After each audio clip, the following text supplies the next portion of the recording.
దానికి ఇప్పుడు ఇవి అర్థమైంది. ఇప్పుడు లక్ష్మణ్ గారు చెప్పిన దాంతో ఏంటంటే కేంద్ర ప్రభుత్వానికి వీళ్ళు రిజల్యూషన్ చేసి పంపిస్తారు. విద్యా ఉద్యోగాల్లో 42% ఇవ్వండి, ప్లస్ పంచాయతీ మున్సిపల్ ఎన్నికల్లో కూడా ఇవ్వండి అని చెప్పి రేవంత్ రెడ్డి ప్రభుత్వం పంపిస్తుంది.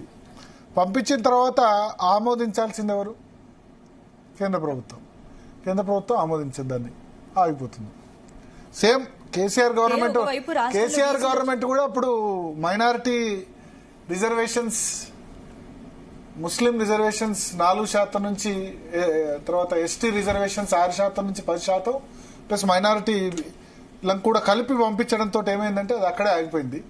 సో ఇప్పుడు లక్ష్మణ్ గారు ఏం చెప్తున్నారంటే బీసీలు అంటే ముస్లిం బీసీలు కాదు, ఓన్లీ హిందూ బీసీలకు సంబంధించి పంపిస్తే అప్పుడు మేము కూడా మా వంతు కృషి చేస్తాం. అంటే ఒకవైపు రాష్ట్రంలో బీసీల చుట్టూ రాజకీయాలు తిరుగుతుంటే మరి సీఎం మోడీపై చేసిన వ్యాఖ్యలు అంటే ఏంటి, రేవంత్ వాదనలో దాగున్న నిజం ఎంత అనేది పక్కన పెడితే చాలా మంది అసలు మోడీ బీసీయా కాదా అనేది కొత్త అనుమానాలు క్రియేట్ చేసినట్టు. అంటే ఒకటి, మోడీ బీసీయా కాదా అంటే ఆయన చెప్పిన దానిలో, రేవంత్ రెడ్డి చెప్పిన దానిలో కొంతవరకు మాత్రమే కరెక్ట్ ఉంది, పూర్తి కరెక్ట్ లేదు. మోడీ ముఖ్యమంత్రి అయిన తర్వాత ఆయన కులం బీసీ అయిందంటే కాదు. అంతకుముందు చేసింది కాంగ్రెస్ గవర్నమెంట్. 1994లో చబిల్ దాస్ మొహతా ముఖ్యమంత్రి ఉన్నప్పుడు జరిగింది. సెంట్రల్ ఓబీసీ లిస్ట్ లో కూడా 1999లో వాజ్పేయి హయాంలో గెలిచారు. స్టేట్ బీసీ లిస్ట్ వేరు, సెంట్రల్ ఓబీసీ లిస్ట్ వేరు. సో ఈ రెండు కూడా మోడీ ముఖ్యమంత్రి కాదు, ఎమ్మెల్యే కాకముందే అయిపోయాయి. మోడీ ఫస్ట్ టైం ఎమ్మెల్యే అయింది, ముఖ్యమంత్రి అయిన తర్వాత ఎమ్మెల్యే అయ్యారు ఆయన మణినగర్ నుంచి 2001లో. డైరెక్ట్ గా ఎమ్మెల్యే కాకుండానే ముఖ్యమంత్రి అయిపోయారు. ఫస్ట్ టైం పార్లమెంట్ మెంబర్ అయినప్పుడు ప్రధానమంత్రి అయిపోయారు. అదృష్టం.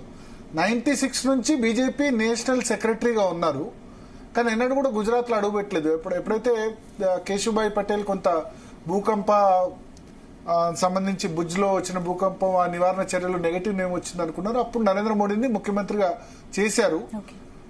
చేసేటప్పటికి ఆయన ఎమ్మెల్యే కూడా కాదు.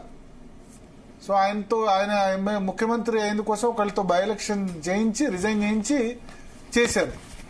సో అప్పటికే అంటే 2001 వరకే ఎమ్మెల్యే కూడా కాదు నరేంద్ర మోడీ.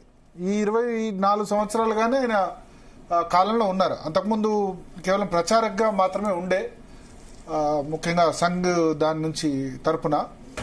సో ఏంటి ఇప్పుడు రాహుల్ సోనియా కులాలు ఏంటని బీజేపీ నేతలు ప్రశ్నిస్తున్నారు. మరి దీంతో కాంగ్రెస్ డిఫెన్స్ లో పడింది అనుకోవచ్చు. ఆబ్వియస్లీ అంటే ఇప్పుడు మోడీ కులంకు సంబంధించిన ప్రస్తావన తీసుకొచ్చినప్పుడు వాళ్ళు రాహుల్ క్యాస్ట్ కి సంబంధించి కూడా ప్రస్తావన తీసుకొస్తారు కదా. సో అడుగుతారు ఏంటి రాహుల్ గాంధీ క్యాస్ట్ ఏంటి, సోనియా గాంధీ క్యాస్ట్ ఏంటి అని చెప్పి.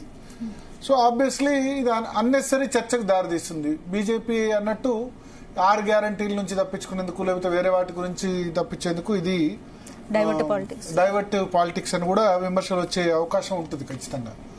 సో ఏదేమైనా ఇప్పుడు బీసీ డిబేట్ అన్నది మొత్తానికి